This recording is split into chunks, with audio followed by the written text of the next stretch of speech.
hydrologie régénérative versus hydronomie. Alors je me permets cette petite vidéo aujourd'hui parce que vous êtes nombreux et nombreuses à me demander d'intervenir, de faire une étude, de faire une conférence portée sur le sujet de l'hydrologie régénérative, et je vous réponds sans équivoque, non merci.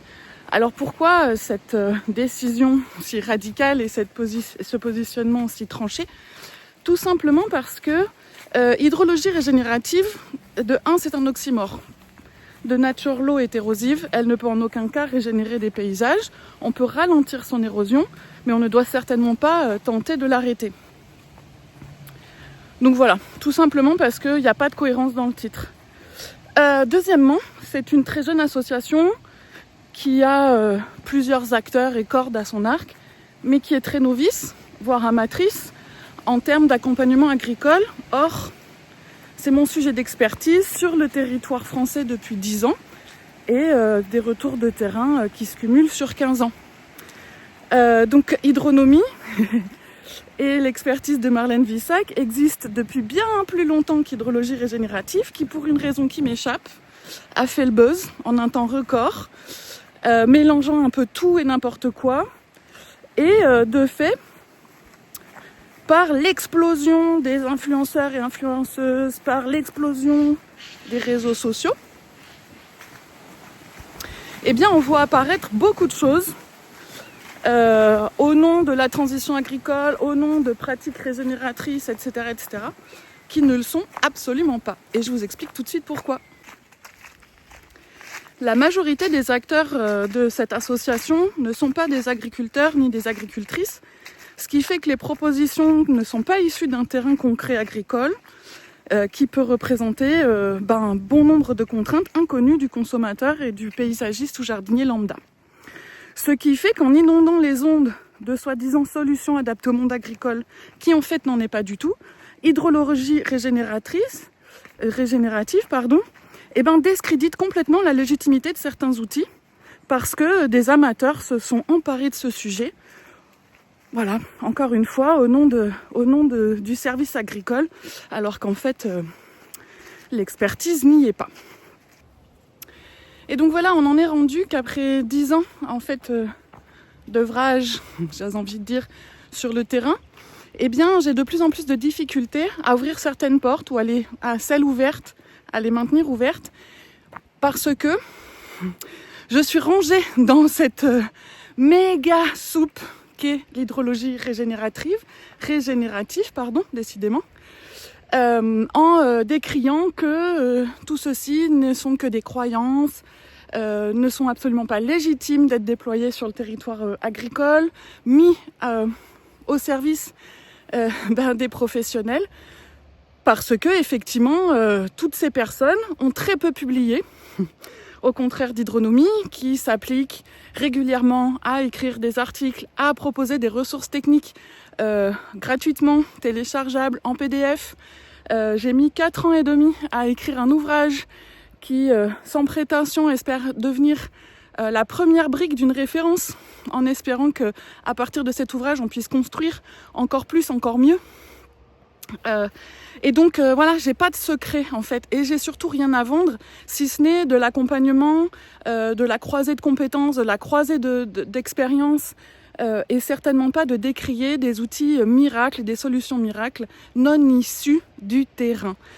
On prend l'exemple des baissières ou les noues, en fait, qui sont dépeintes comme la solution miracle, et alors elles sont déployées à tort et à travers sur le territoire agricole français.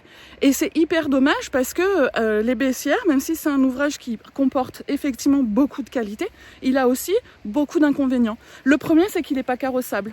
Du coup, il impose une circulation sur le parcellaire qui peut être hyper contraignante pour l'agriculteur. Vous ne serez certainement pas passé à côté d'une évolution climatique qui est très brutale, ce qui fait que nous, sur le terrain, eh bien, les fenêtres météo pour travailler les assolements, pour assurer une production et donc remplir en fait vos caddies, eh bien, les fenêtres météo sont de plus en plus courtes. Ce qui fait que la moindre minute pour respecter le cycle biologique, pour respecter, le fonctionnement édaphique d'un sol, pour respecter les conditions de levée de croissance des végétaux, On ne peut pas se permettre de zigzaguer, entre guillemets, ou de faire, de perdre, entre guillemets, du temps, mais un temps qui est précieux parce que les fenêtres, comme je vous le disais, sont de plus en plus courtes pour œuvrer, en fait, sur des surfaces qui sont de plus en plus grandes parce que vous êtes de plus en plus nombreux à manger, mais de moins en moins à produire de l'alimentation. Donc ces baissières comportent ce premier inconvénient, à savoir le problème de circulation. Deuxièmement, c'est des ouvrages qui bousculent, pour la réalisation, qui bousculent en fait le système sol. Et je vous donne un exemple très concret. Chez moi, j'ai dû en faire une petite pour gérer le trop-plein d'une mare tampon des drains, des drains collecteurs qui sont sur mon parcellaire, qui sont les vestiges d'un ancien monde agricole. Dès qu'en fait une perturbation est faite sur le sol que j'utilise, qui constitue mon assolement, les chardons lèvent. Ce qui demande derrière un entretien de dingue pour permettre à ce que l'ouvrage soit pertinent, puisque le chardon fait des racines hyper profondes, hyper plongeantes, et rendre en fait l'ouvrage très poreux à des endroits où c'est pas forcément souhaité. Donc ça demande un entretien incroyable en saison qui sont souvent déjà largement remplis par les contraintes climatiques, etc., etc. Et ce temps-là, il n'est pas productif. C'est-à-dire que pendant qu'on fait ça, on ne fait pas ce qui permet de nourrir en fait une population qui attend ça en fait et qui d'ailleurs a de plus en plus d'exigences. Mais c'est un autre sujet et ce sera, ne vous inquiétez pas, une vidéo dédiée à ça. Et donc voilà, l'entretien, le curage, l'entretien par exemple des galeries de râteau-pied, etc. vont fragiliser l'ouvrage, le rendant potentiellement en fait complètement inefficace, voire dégageant derrière des dégâts sur le parcellaire, puisque la baissière concentre de l'eau et si elle est défectueuse, cette eau-là va se concentrer dans des endroits qui ne sont pas propices pour l'assolement, pour le réseau édaphique, etc., etc. Et donc, il faut bien le caser quelque part dans la saison culturale. Et troisièmement, le curage, après réalisation, nécessite parfois un équipement ou des bras qui sont absents en fait de la ferme, des moyens de l'exploitant et de l'exploitante. Ce qui fait que ça devient une tannée et que ces ouvrages ont très très peu de durée de vie dans les systèmes agricoles. Et c'est dommage parce qu'en fait, bien pensé, réalisé au bon moment, au bon endroit, intégrant en fait la faible capacité temporelle et matériel de l'agriculteur ou de l'agricultrice, les baissières peuvent se rendre très utiles. Mais encore faut-il être conscient de ces enjeux-là sur le terrain. Alors ça me fait doucement rire quand je vois mes 10 confrères et mes 10 consoeurs déployer ça à tout va. Je me dis, rendez-vous dans 2 ans pour voir dans quel état sont les ouvrages, qui les entretient, qui s'en occupe, etc., etc. Et puis pour finir en fait sur l'exemple des baissières, ce qui me fascine toujours, c'est que dans cette fameuse transition agricole qui est imposée par l'évolution climatique, on a déjà énormément de choses à considérer, à retravailler, à repenser. On doit innover et on a personne en fait, on est tout seul. Il n'y a plus de financement sur les INRAE, donc il n'y a plus aucun agronome, ingénieur en fait à disposition du milieu agricole. La crise sociale et économique fait que on patauge dans nos filières pour essayer de subvenir à nos besoins, de découler en fait ce qu'on a mis à cœur et du temps à produire, parce que ça fend le cœur quand on doit jeter ce qu'on a mis tant de temps et d'amour et de sueur à produire. Et donc on est les premiers concernés et on est les premiers innovateurs. Il serait vraiment temps, en fait, que la parole des agriculteurs et des agricultrices soit libérée. Il serait grand temps que les expertises de ces professionnels soient reconnues.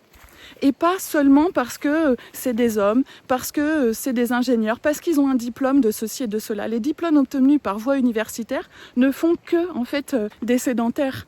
Le savoir empirique, le savoir de terrain, ce qui peut ne pas s'expliquer, ce que les grands ingénieurs biologistes n'arrivent pas du tout à expliquer, nous on fait et on œuvre avec sur le terrain, avec nos mots, avec nos compréhensions, avec nos interprétations qui sont loin d'être parfaites, mais qui sont une expertise.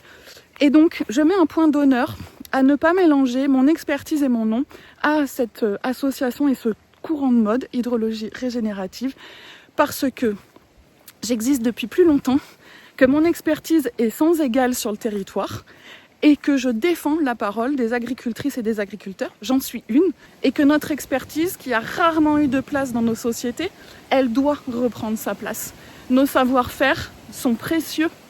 Merci de les considérer, merci de leur donner leur place et merci de leur donner une légitimité, même s'il n'y a pas de diplôme à la clé, il y a quand même en fait des heures de travail, il y a quand même des quintaux, des hectolitres, des tonnes en fait de nourriture qui sont produites chaque année et elle est là la preuve de la réussite.